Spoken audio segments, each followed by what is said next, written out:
these are some of the questions that were asked. Okay, so what I'll do is I'll start with a question and answer, and then I will come to your questions that are there. Yeah, Adil, Emmanuel, and I'll come to them. These are the questions that have been collated based on the Google forms that you have filled. Okay, how to start in actuaries and quant finance? How do you start in actuaries and quant finance? So I think that I explained you both the starting points, right? So the way typically people do it is actuaries. Actuaries, you need to be a member of either the IAI or the IFOA, which is the professional body. Okay, and I believe I think I'll let Vivek answer the second one. So either the II or IFOA, they have 13 exams. You need to clear those exams. Okay, it's a distance learning based mechanism. You just clear those exams and you become an actuary. Just clear was just telling you, but it's very difficult to do that. Okay, or you pursue it via IAQS, where within the graduation the relevant subjects get covered, and if you score well in graduation, you get exemption from up to 6 actual subjects. Quant finance, ideally, you need to ensure that whatever graduation course that you pursue, you need to have two things very strongly in that graduation course. One is mathematics, second is some level of coding.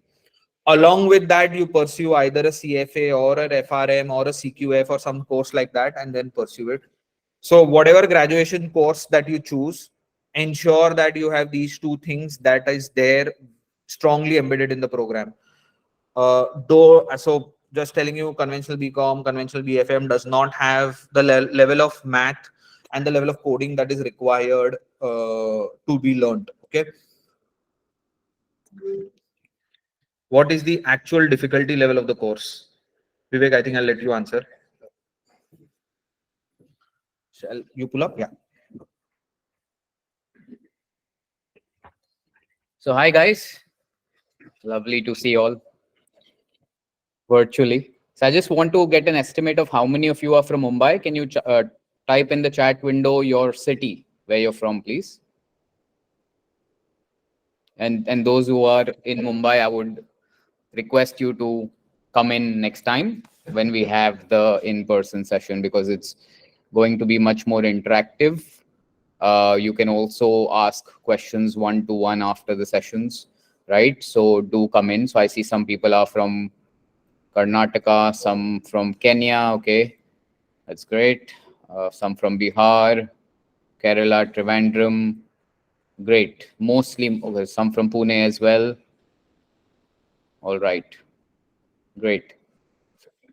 Okay, so just to give an introduction about myself before I answer that question for you. So I am a qualified actuary from the IFOA, and I took about 8 years to qualify. And the moment I had cleared the first 2 papers, I was already working with an MNC, which is now known as Marsh & McLennan. It was earlier known as JLT, right? So most of my career was done in the way Akash described. We did not have an institute earlier to pursue, and hence we started off doing it alongside our working life. Okay, but not to worry, in case anyone decides to go that route, right? Most of the employers do offer study support, and even once you leave IAQS, or if the employer is generous while you're in the internship, you may get some study support from them as well. Okay, so it's an ongoing career. Most employers recognize that, and hence they will be supporting you even after you have completed the 6 out of the 13 papers, if you get exemptions from here and you leave. Okay, now to answer the difficulty level, now is it difficult? I would say no. I would say that anyone who has some sort of understanding of mathematics, statistics, or at least an inclination to adapt to mathematics and statistics can qualify as an actuary. So the academic part of the actuarial career isn't difficult. What I found difficult personally was the challenge in 3 things, right? So most of your friends or your parents or your cousins who are older than you would say that they need a work-life balance. Well, if you're taking up a career in actuarial science, it's not a work-life balance, it's work-life study balance, right? So you're doing three things. So it's more about managing not only your work, not only your personal lives, but also staying motivated for your exams, right? Some people that I know have completed that in 3-4 years. Some people take as long as I did, some people take longer, and some people get stuck, right? So it's all about finding motivation to make sure that you continue to pass these exams. And I can tell you from my own experience that failing these exams has been the biggest learning from me, because you may be superstars in your 10th and 12th. Some of you may come in and even graduate with really high numbers, right? But in the end, these exams are competitive, they are challenging, and they're not easy, especially the higher level exams, because the application of it tests you. And some of you may find it difficult to give it without work experience, right? So most of us who have qualified have some work experience alongside it, right? So I hope I've answered that question on whether it is difficult or not. The next question is, do I need fast maths calculations for these careers? Again, with the advent of technology, you have everything that you need. And maths isn't the only resources that you will need, right? So you need an understanding of math statistics. You will need to understand data, not from a coding perspective, but at least from a granular perspective for you to make decisions about it. And you will have all the softwares that you need. So right here, if Akash was talking about the 6 aspects of why IAQS works, right? Because not only will you be getting help from Excel, VBA, Python, R, SQL, you have a whole list of softwares available.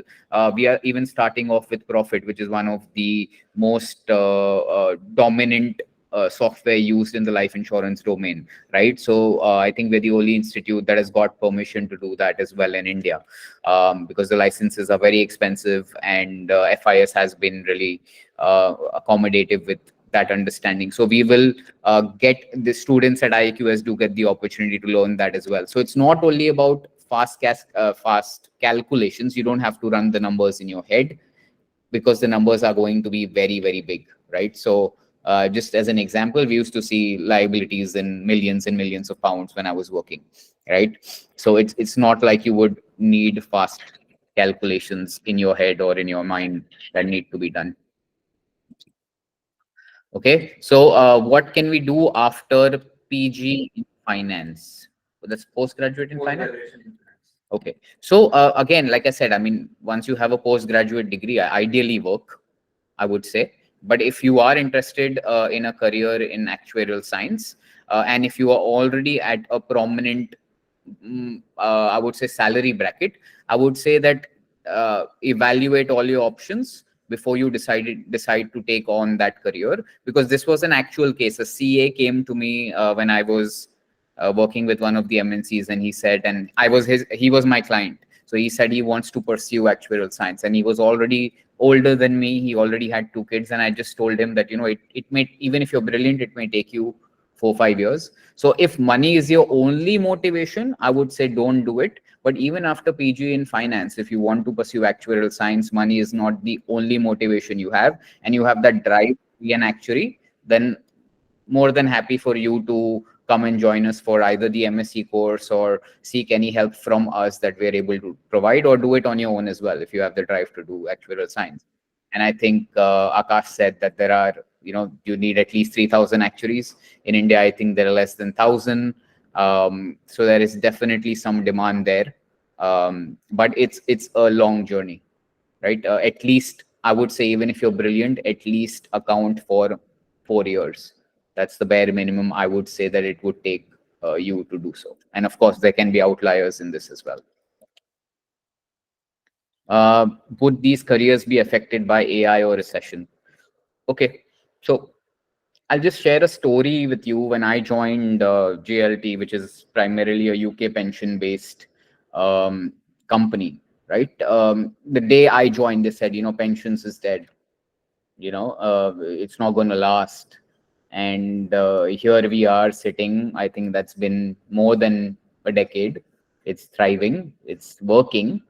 And India is considering bringing back the DB pension because the DC hasn't performed well, right? So DB pension is defined benefit versus defined contribution. But AI, recession, everything can happen. It will impact some people. Does an AI replace actual actuarial skills?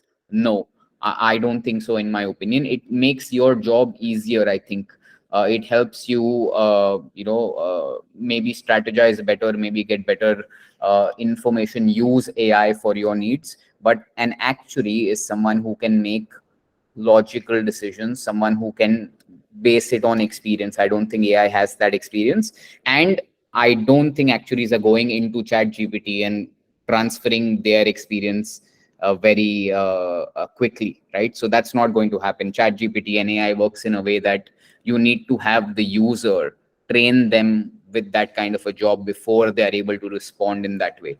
I don't think that's going to happen anytime soon. I think it's going to make jobs for actuaries easier. And yes, will recession hit um, uh, actuarial jobs? I cannot say no, right? It may impact the economy as a whole.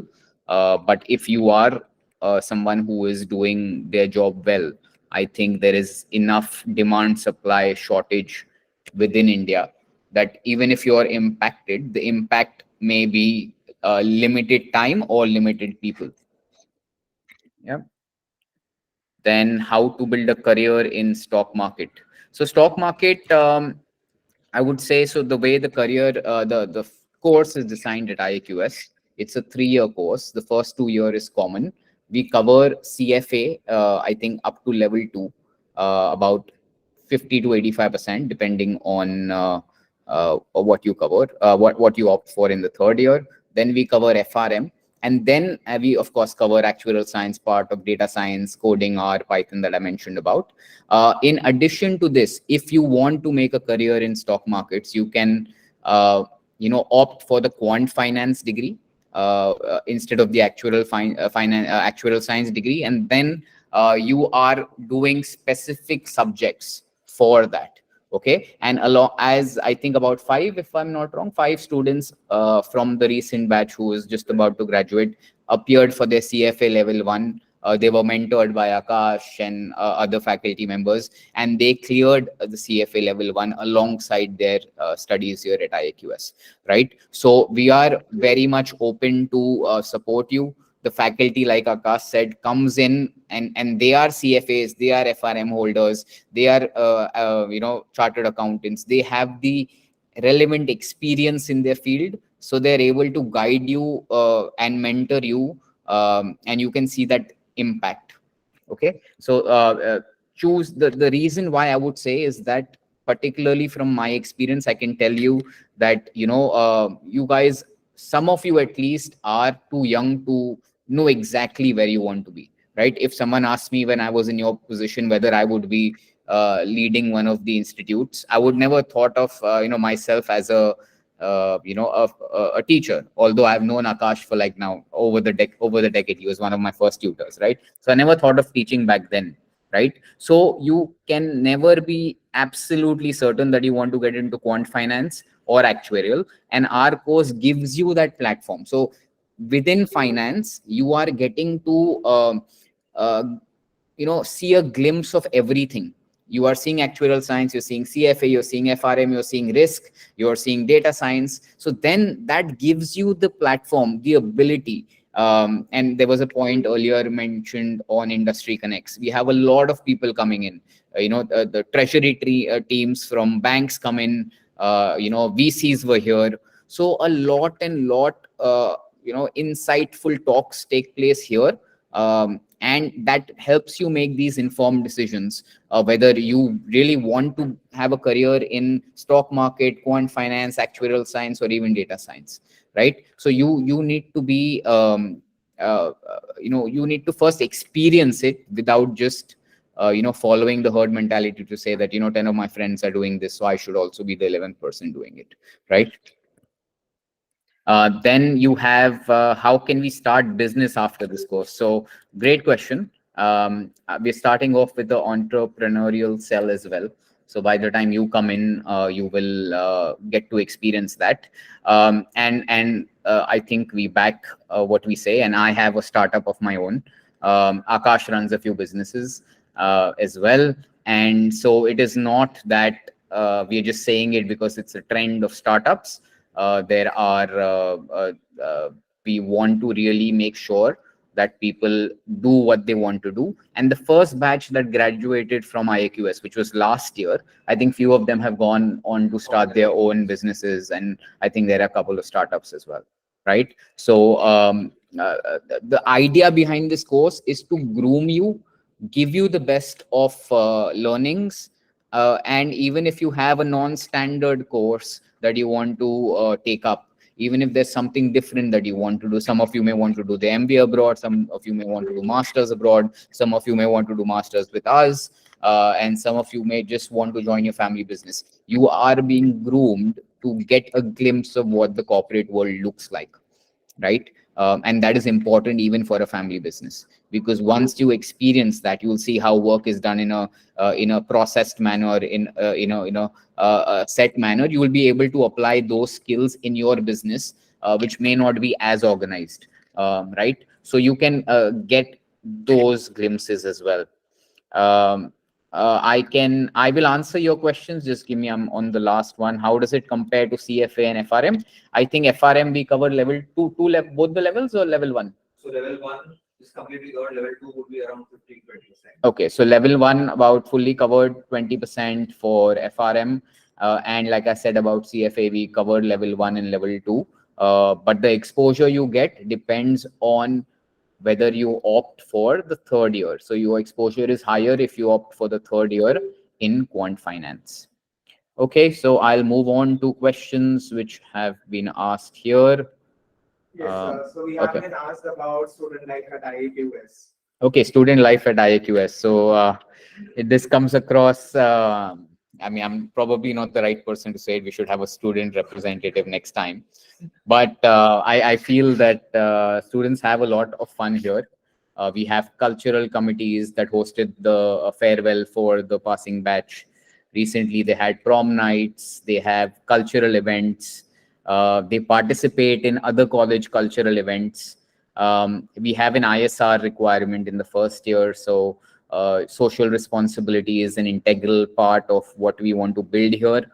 So you are requested, and I think not requested, mandated to do some level of social service, in which the cultural teams and the student representatives will guide you. Your seniors will guide you.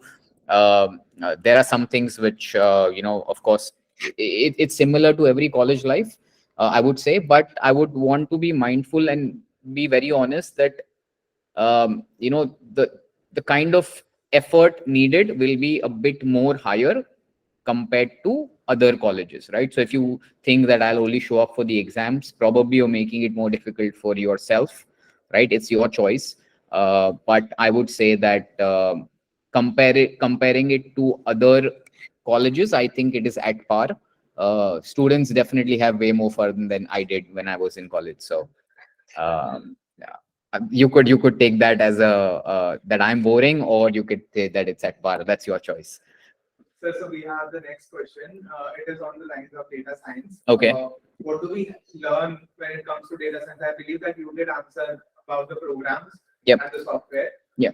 But I believe that the person wants to know what we learn as in data science. Is it data analytics or what? Okay. So according to, so where is data used, right? So you cannot really say that data is only required for data science, right? Data analysis, data understanding the granularity of data, even going across and finding what is the best place for me to source data is an integral part of a student actuary's role. So the moment you take up any internship or you take up any analyst roles, these are the things that you will be handling. You will be handling chunks and chunks of data. Now, to do that and to effectively be able to make sense, right? We not only teach you the theory behind it, there are projects associated with it, and relating this to data science, where you will then be using R, Python, VBA, SQL, Excel. All these languages, I feel, are used even in the actuarial science domain. So it is not data science specific. It is it is an integral part of everything. In fact, I think on Wednesday we had someone who was here from Marsh and McLennan talking about cyber risk, and he started off as an actuarial analyst in my team, and he then is now he spends 50% of his time coding Python to develop the cyber risk model, which is used for actuarial consulting, right? And he hires people from data science. So the 2 students that were hired out of the 21, 2 students are doing core data science roles, right? So does that answer the question? Okay. Just to add one thing. Yeah. I think the question was also how does it compare with other data science courses? So the other data science courses focus a lot on coding. So if I have to give you an idea, coding per se also includes development and analysis. Okay. So what we focus on is only the analysis part of coding. We don't focus on the development.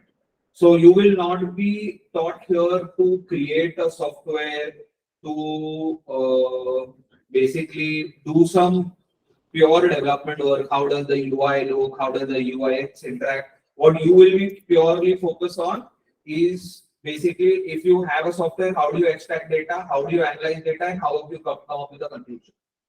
I hope that's the difference. Broadly, if you go to any engineering or any data science course, they'll teach you development also. We don't focus on development because that would not be the core skill. The core skill would be, let's say there is a software, how do you extract the data and how do you make sense of that data or analyze that data? Okay. Thank you so much, Agar sir. Adil Saraya asked, what is the difference between the course of IAI as compared to IAQS? Okay, so currently the IAI course also is similar to the IFOA, and our course also covers aspects of IFOA. And in addition, we offer a lot more because we're Mumbai University affiliated course. So there are a lot more elements that go behind it, ISR.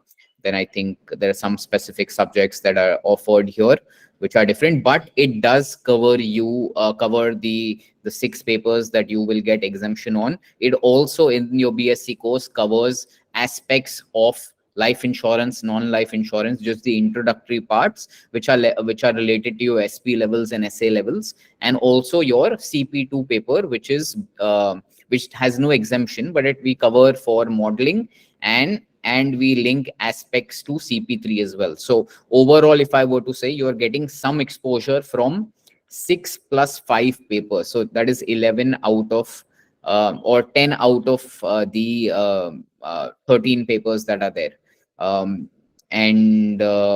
So it's very much covering most of the papers that are there in the degree, should you decide to pursue that on your own. Yes. All right. Thank you so much, sir, for answering.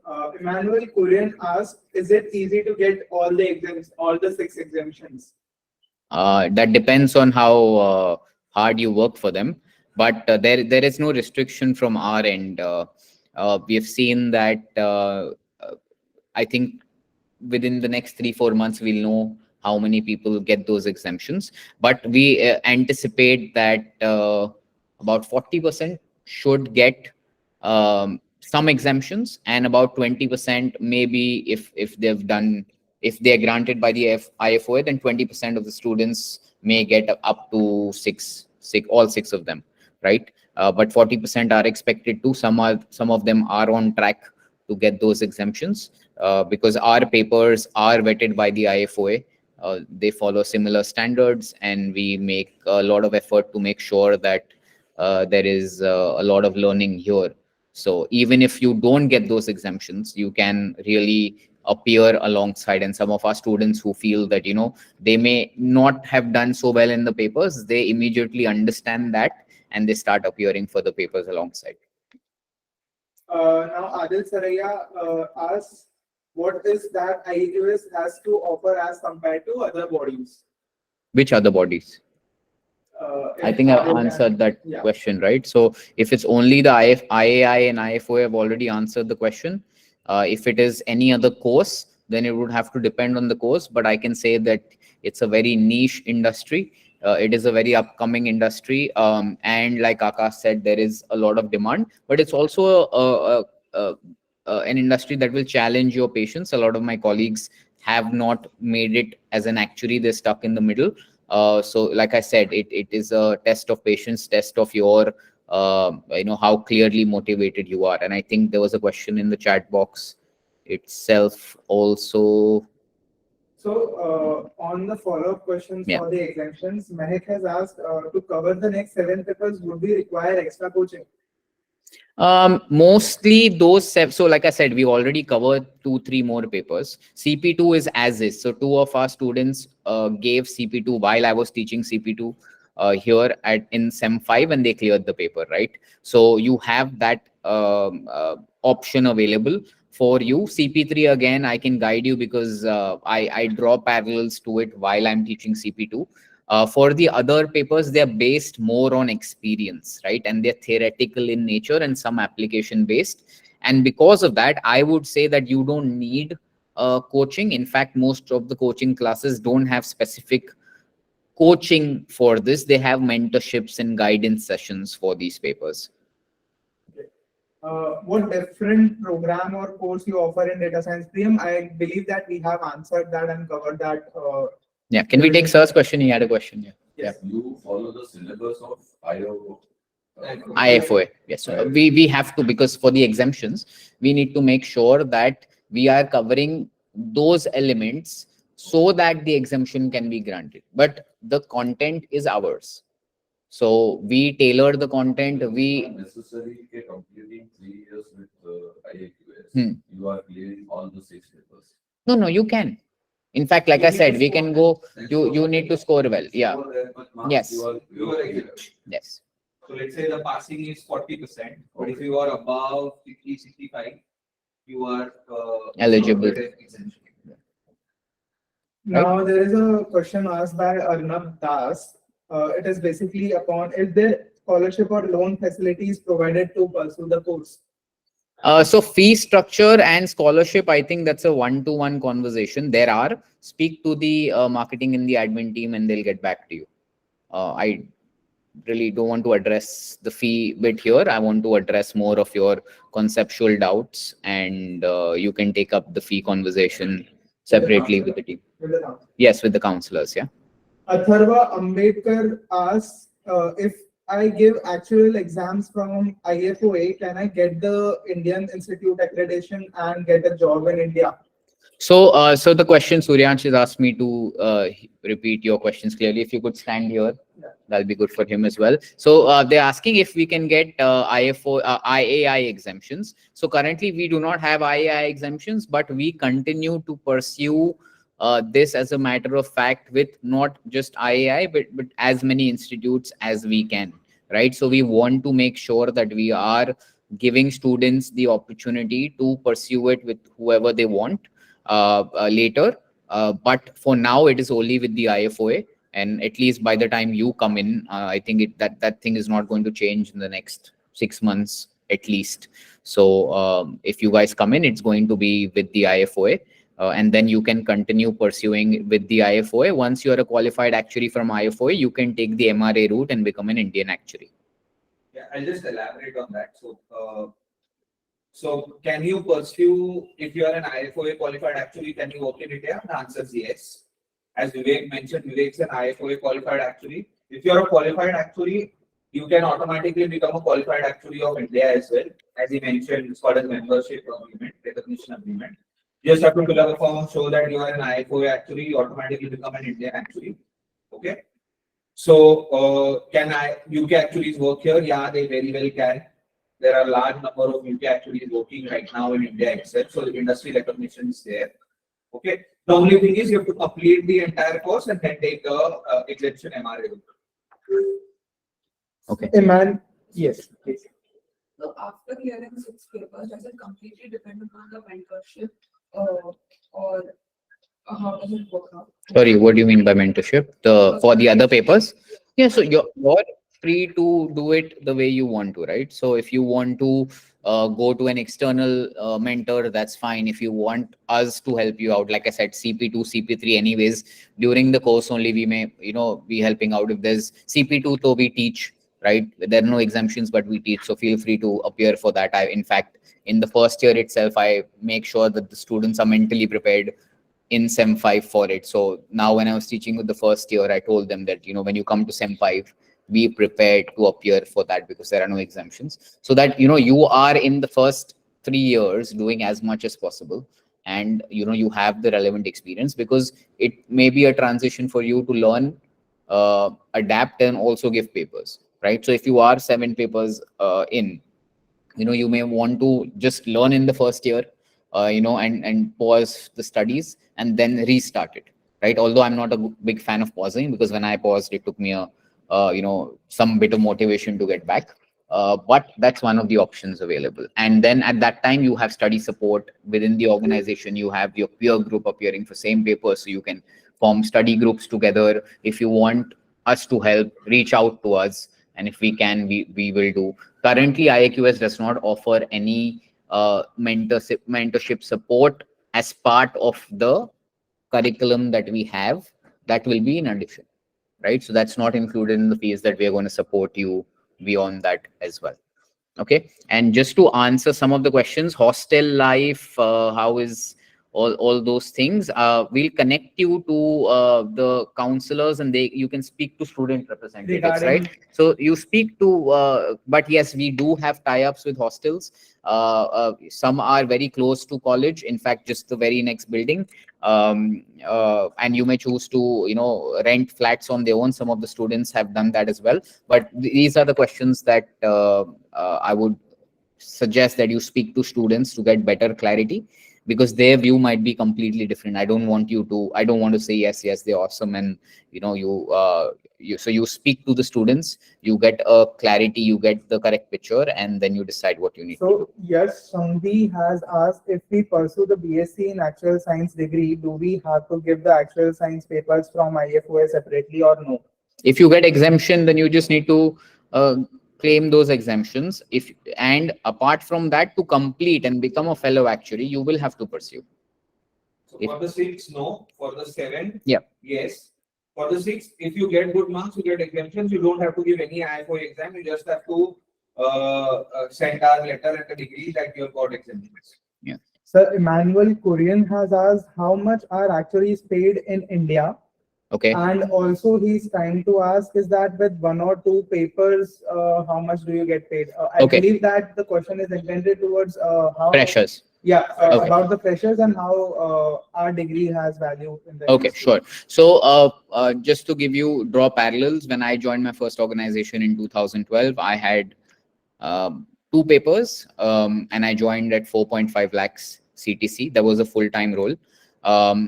Currently, if you see, the starting salary is about, depending on which industry I joined, an M.Sc, so it was there. That time salaries used to start at 3 lakhs.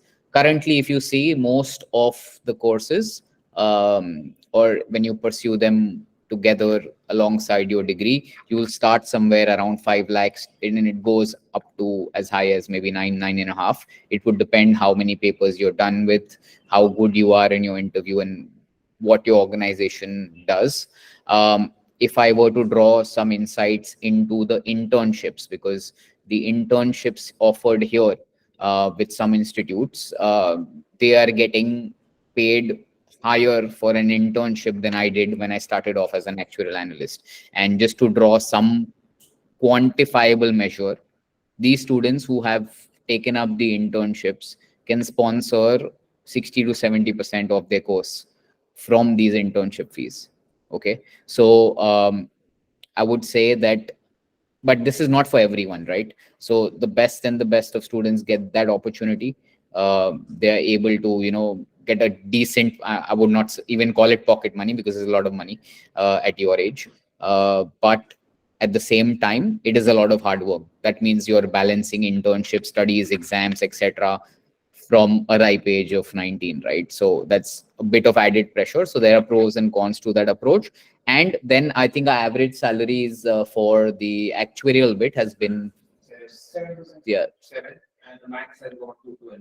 yeah. So maybe 6 to 7 lakhs has been the average bit, and the maximum, I think Akash said that there are about 12 lakhs per annum that students have joined from the actuarial course. And just to talk about demand supply, right? 7 out of 10 M.Sc students, even before they completed their first year, those who opted for it, some of them didn't even want to do internships, are already placed for internships, right? So there is demand, but it's a matter of how you address it or how do you want to approach it.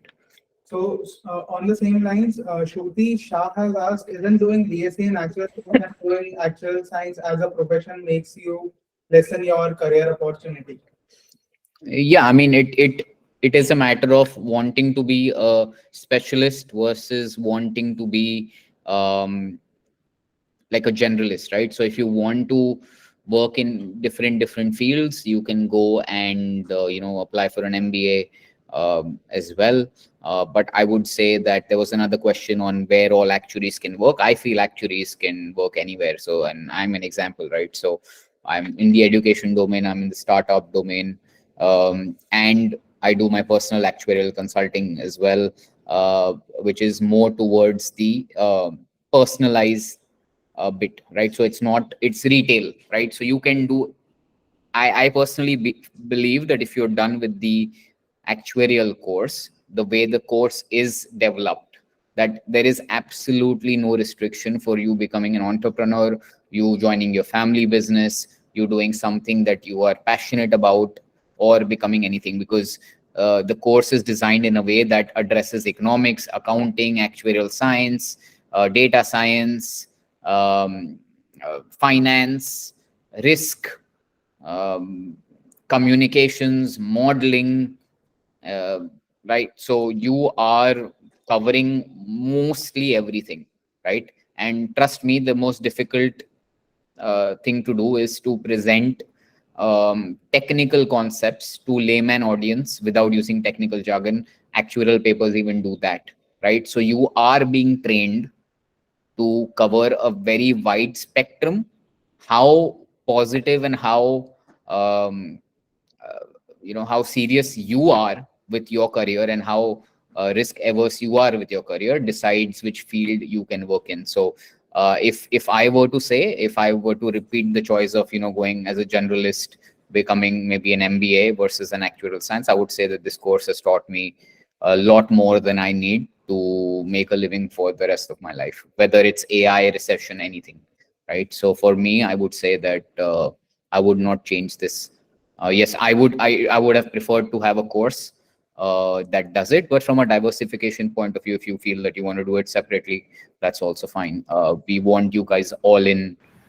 If you're here with IAQS, then you know that there is a support system. There's a fast track. There are exemptions, a lot more. We're very good at what we do, and if you decide to come in, then you are all in, and then you will see that there is a difference. I don't want to draw parallels. There are some questions on people offering courses similar. There are other universities that do offer, but that begs to differ, right? Why we are the only one that is granted exemptions, although we are very, or one of the youngest in the country to offer this course, right? And again, do actuaries work in sports field like football and Formula One? There is there's nothing stopping them for working, right? So statisticians have a very big base in Formula One, football, cricket, any of those things, right? So I wouldn't be surprised if that happens. Although I don't know someone personally who has been in the field of football and Formula One personally. There may be. Arnav Patel did ask, Sorry, does I'd like to add Well- to the question. Am I audible? Yeah, Aman, just 1 second. Yeah, sorry, what's the question? does BSc in Actual Science go well with CA? Okay, so I'll answer that question. Aman, you would like to answer quickly? I'd like to add to the last question as to Okay, whether about actuarial sports? science as a degree lessens your opportunities. So I want to Okay. point out at 2 points. First thing, that's something that Akash sir has taught us, is that any education, any form of education, not just actuarial science, it's liberating, it's not binding. So if you have a degree, it's only going to give you a support to do anything else in your life other than what you already are doing. So it's always liberating and not binding. So that's the first one. And the second one is, so I have a peer, Kavisha, he's also a student of Akash sir. So he is an associate actuary, and he recently got selected at ISB Hyderabad for their executive MBA program. So the point that I want to highlight is that because of the course, because it's such a niche course, and because all the MBA programs also want to include diversion within the course, actuarial science as a program gets a lot of weightage. Hence, he was able to get in with his actuarial degree into ISB. So, and addressing the F1 point, I am a F1 enthusiast myself, and I manage a community of F1. Of course, it's not a commercial community, but then nothing is stopping us from doing whatever we want to. So basically, it's the skill set that you are learning with actuarial science as a program. Okay, thanks, Aman. Okay, so Aman and Vivek sir, on the same lines, Aditya Lunkar asks, will this program help us become investment banker? So I think I've already answered that question. We cover a lot of finance, and if you decide to work for investment banking, we of course look at opportunities everywhere, and if you crack that, then you can. I mean, there's nothing stopping you from doing that. But can we assure you that we'll get you 10 opportunities as an investment banker? That would depend on how good you are. I think the course sets you up to definitely have a good career in investment banking. Purvi Vora has asked on the same lines, at Xavier's College also. I've already offer answered this Yeah, question. yes. I've already answered that The question. point is, I mean, it's the only program in India to have exemptions. So Yeah. I don't think you should be comparing us. Yeah, I mean, they might be good at what they do, but I can only speak about us, right? I don't want to draw parallels. So So where can we get lateral- coaching for next 7 papers? It's your choice, Vinayak. I mean, there is no restriction. Like I said, if we do start something beyond that, great. We are looking at progression, right? So maybe by the time you pass out, there may be an actuarial management course that covers for the higher papers, but we cannot be sure for now. And like I said, you don't really need coaching for the next 7 papers. It's more about mentorship and guidance that you would need. CP2, I already covered. CP3, I already give guidance on. So that leaves you only with maybe 3 or 4 papers to either do on your own or seek guidance. Whether you want to seek guidance from your peers, from other institutes, that is your personal choice. So Khushi Singh has asked, what is the eligibility criteria to get the exemptions at IAQS?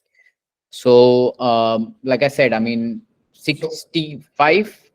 Yeah, If you broadly. score 65% and above in each of those eligible papers, there is a good chance that you will get those exemptions. Mahiraj Hada, he asks, is calculus a major part of the actuarial field? Yes, calculus, math, statistics, economics, all these things are very relevant, and it goes beyond calculus. Like I said, it's not only in Excel, it's also understanding numbers. It's also understanding, what numbers tell you, what story they are saying, what the data is trying to say to you. All these things are important. So it's not just calculus that you need a lot more. So here I'll merge Yash Sanghvi's and Emmanuel's question. Emmanuel has asked, can I write the IFOA papers in any order like skip CS1 and skip 2 CP? And Yes, you Yash can. has asked, do we have to give the papers on laptops like we do in IFOA or pen and paper? At IAQS, you give the papers physically as long as there is no mandate by the Mumbai University due to COVID protocol. If COVID protocol is in place anytime in the future, you will be giving offline exams, and we have tie-ups wherein online exams, and we have tie-ups for the software which you can give sitting at home. As things stand right now, it's physical. Physical So you'll only. have to come, it's a pen and paper, and if it's Internal exams, we have those. and if it's a technology exam, then you will give in the computer lab of the college. Yes, we have computer labs here where you give the papers as well. So Suryansh Kumar has asked, sir, I really like maths. Sir, is it going really good decision if I assure my father a better lifestyle only on the basis of my interest in maths? So I don't know about your lifestyle to comment on it, but I can say that if you do well in your career in actuarial science, I think it pays at par as most other courses would.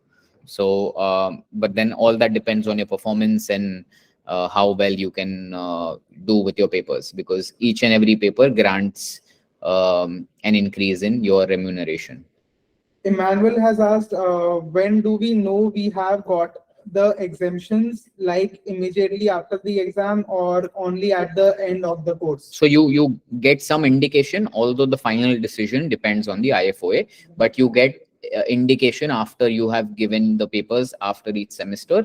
But some of our exemptions are spread across 2 to 3 semesters. So only once you complete the entire 3 semesters for that paper will you know that did you get those exemptions or not. So I'll just add it up. Emmanuel, every semester some specific papers are covered. Every year specific papers are covered. You'll get to know the exemption thresholds every year. So every year, 2 broadly exemptions is what you will come to know. 2 papers are covered every year. So first year you'll get to know the first 2 that are covered. Next year, next 2. Next year, next 2. Yeah. But if you leave in between, you will not get the exemptions. The exemptions are connected to the degree. Okay. So the letter that you get, an official letter, you will get it after the degree is done. But you'll get to know every year which 2 papers you are clearing.